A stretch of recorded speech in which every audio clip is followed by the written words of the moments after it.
Hey everybody, welcome if you're new here, welcome back if you're returning. Thank you for taking the time to connect with me today. I am grateful for every one of you.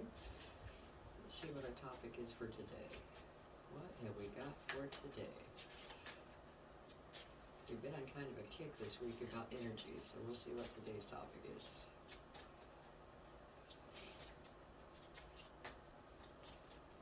And I think it's easy, like Monday's video, talking about your environment, and we don't realize how much our environment affects our energy. Well, what have we got for today? All right. Get the fuck out of your head. Get in your heart. It misses you. And that's something that almost goes against our conditioning, because when we go to school, the education system teaches us how to use our brain and how to think and how to problem solve, but it really doesn't teach us how to know what we're feeling, or to listen to our inner voice, to trust our intuition, even to decipher what emotion we're experiencing. And it's easy if we aren't emotionally intelligent, which the majority of us aren't, because it's just like getting an education. You don't know how to be a doctor until someone teaches you. And you also don't know how to deal with your emotions in a healthy way until someone teaches you. Most of us didn't have that, and it's not because no one in our life cared, but for the majority, especially the younger generations, I think have an advantage in that, because as the generation ahead of you starts to recognize the importance of something and educate themselves, well, then they can pass it down. But until that happens, if you don't have anyone in your life who has emotional intelligence, where are you supposed to pick it up at? I know in my situation, I really just, I had a horrible temper. And I've mentioned this before, but basically, my parents' generation came right after the generation of children are meant to be seen and not heard. Uh, it's really hard to identify your emotions if you're not even allowed to voice your opinion or ask questions. Uh, so I know a lot of my generation was raised with, if you don't stop crying, I'll give you something to cry about.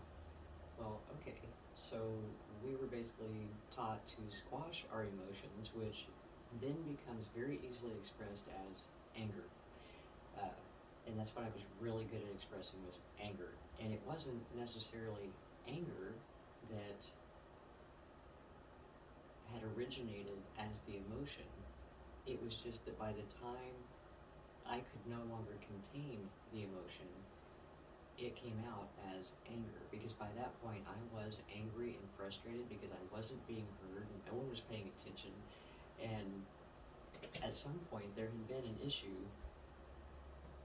that started that emotional buildup. And if you're not in touch with your heart, that's generally where that comes out, is anger, resentment, frustration.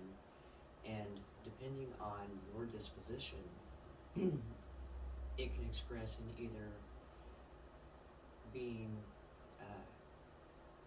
angry towards other people, just being very snippy, very short, aggressive, road rage, and just having this underlying anger. Just like under the surface, it's like under the surface of the earth, there's a stream of lava, molten lava, just waiting to erupt. And for many of us who have not been taught how to express our emotions in a healthy way, that's basically how we end up venting all of that emotion. No matter how it started, it could be grief, it could be sadness, it could be anything. that we felt as an emotion that we aren't able to express, or we've tried to express it and it's not been heard in a way that we feel heard. So an emotion expressed that isn't heard does not go away. It has not been validated to the point where you can release it because you still have not had the ability to effectively express it.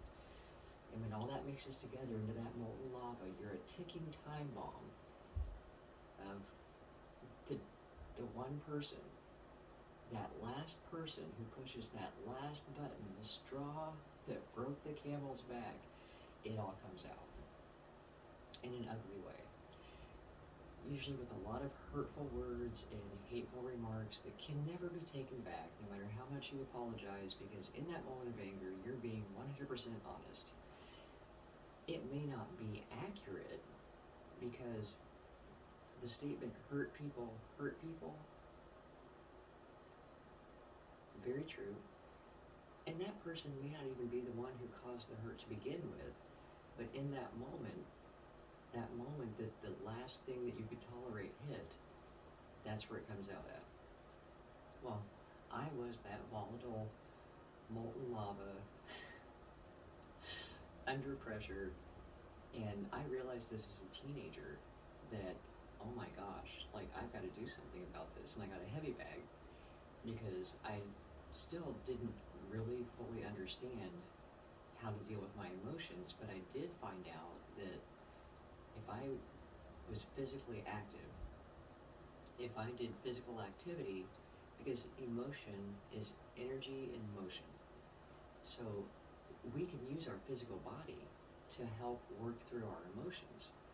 At that point, all I was trying to do was not be mad all the time, and not, because I had a temper bad enough that it scared me. Once it hit, it was almost like my eyes rolled back in my head. I had no idea what was going on, but another part of me was over here going, shut up, shut up. And I did not have the ability in that moment of strong emotion to shut up.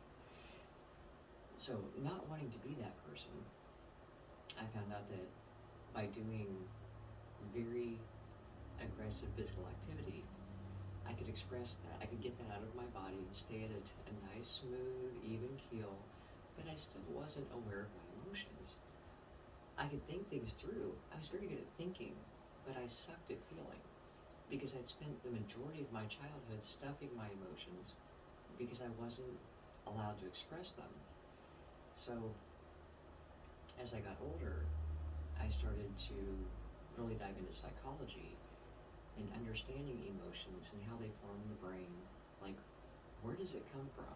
Well, an emotion is basically a part of our body that is meant to alert us to things that aren't right. And we're just giant chemical factories. So there's a chemical process in our brain that sets off at the moment that we see something that may be a threat or a challenge, or we label it. And what happens is we see a situation, our body sets off a chemical process, we identify that emotion. So we really do choose our thoughts and emotions. However, we choose them out of our subconscious programming. That's why some people are terrified of dogs and may not know why they're terrified of dogs.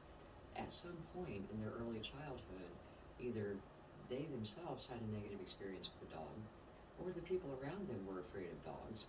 So in their brain, in their subconscious mind, they see a dog as a threat. And it doesn't matter if it's a Chihuahua or a Saint Bernard, they respond in the same way. So when they see a dog, their brain registers a threat. They identify fear, and they freak out when they see a dog. Now, that can be changed because we label the feeling. We label the emotion. It happens so fast we don't realize we're doing it. And each person, obviously, is going to have different responses to different things. I used an analogy where if, I'm trying to think of his name. It was Steve. He was the crocodile hunter. So, obviously, let's say you're in Florida and you're walking down a path and you're with the crocodile hunter and you see a crocodile. Well, your response is fear because you don't know how to rescue them, right? You're like, that is large with big teeth and will eat me. Your response, fear. His response, excitement. Why? Because he gets to wrestle the crocodile. He's done it before. Steve Irwin, there we go. He's done it before. This is fun for him. So you see, it's how we respond to the situation, not necessarily the situation itself, and how we view certain things in our lives. So when we learn how to manage our emotions, it's actually very beneficial, because if you are in a situation where someone is asking you to do something that you really don't have the time, energy, resources to do, and it's your intuition, your emotions, things start to kick in, and you get that little off feeling, pause, because that is your body trying to tell you that your boundaries are being encroached on, because you don't have what's being asked for. Or better yet, because this is something that we've been so programmed to respond to, you're scrolling through Facebook and all of a sudden you see an ad for this face cream that promises to make you look years younger, la la la la, and you're like, ooh, I could use that. Pause. Where are you responding from? Insecurity, maybe? The societal implication that you need to look young? I mean, come on, guys. Our bodies age, and that age reflects wisdom. And there's no reason to be ashamed of being wise. We have survived this long on this planet. That's why we have wrinkles. And there's nothing wrong with wanting to look your best. But if you're getting your credit card out to pay for face cream to make you look younger, what's driving that? What's behind that? What are the emotional responses that are pushing you to take that action? And is it really the action you want to take? That's where so much of this subconscious programming kicks in, where we do dumb things and we do it repeatedly just because we're responding out of programming. And when we learn to get out of our mental brain and get in touch with our heart and really look at situations from, why am I doing this? What is driving this?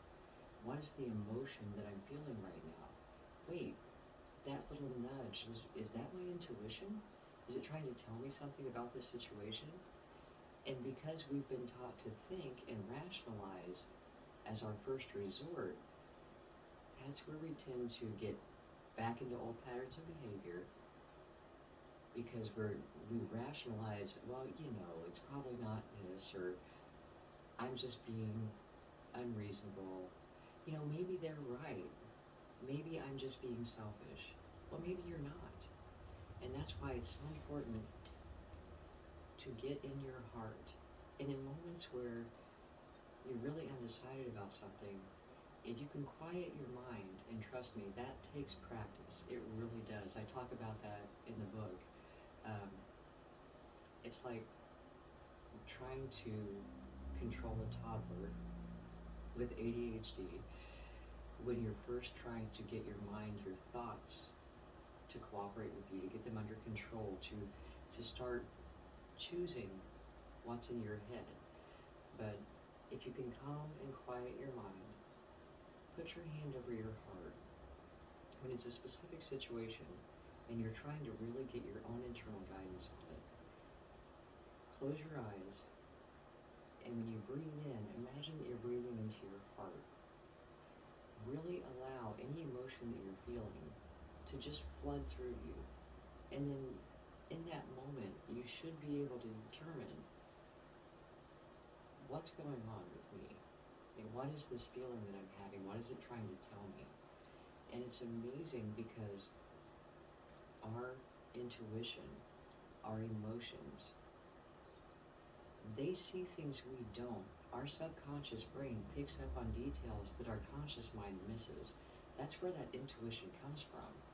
It's like it's truly a sixth sense because it's coming from something that you're not fully aware of, but it's cautioning you because your brain has picked up on something in your environment that you need to be aware of that you haven't noticed yet. Not here. But you got it here and you got it in your gut. Always listen to that. Even if you don't know what it's saying yet, pause and take a moment to try and figure it out because that's where we will make our best decisions. That's where we will make our best course corrections. There was a thing about the Twin Towers when the planes hit the Twin Towers, and there were people that survived only because they had a last minute nudge to do something else. And if they hadn't followed that, they would have been in the building when the planes hit. And it was little things about don't go this way, you need to stop here, this is important. They were late to work that day to save their lives. But each story that was told was about something ridiculous that it took them a minute to go, you know what, I'll go ahead and do that now. Because they were thinking, well, I need to get to work. But it was just a very strong impulse. One was a lady whose shoes were too tight. And she was just going to push through it. And she finally was like, you know what, no, I'm going to stop here at this drugstore, get some Band-Aids. Otherwise, the day's going to be horrible. And while she was in the drugstore, boom. Little things. They tend to be the most important. So, get out of your head. Our best thoughts actually don't come from there. They come from here. Get in your heart. It misses you. We have so much wisdom within our emotional body, our intuitive body, and learning how to recognize and heed those little nudges can make a huge difference in the outcomes you get. So, I hope this helps. Thank you so much for joining me today, and I will talk to you soon.